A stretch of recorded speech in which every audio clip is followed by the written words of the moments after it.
Today, I'm going to tell you the story of losing Bill Gates as a client. I was running a lead generation agency called Credo. People could fill out their information and say they were looking for an agency. I see one come through that it was woman's name and then at gatesnotes.com. And the website that they put in was gatesnotes.com. Now, on that site, we got a lot of spam. So I was always a little bit dubious about this. And I was like, "Oh, is this really real?"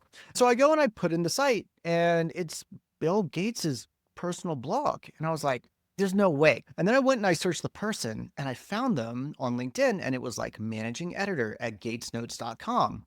And so next week we hop on a call with them and they seem great. And, we know what they're looking for. And I was like, well, this is perfect. This is exactly what we do. I'm like, you'll be in good hands with my sales guy. And then a couple of weeks later, like we hit a big cash crunch and I let my sales guy go. I needed to kind of dive back in and right size the business because otherwise like we were going to go bankrupt. And then I jumped into HubSpot and I was looking through and I found this deal and I looked at it and he had never followed up with her.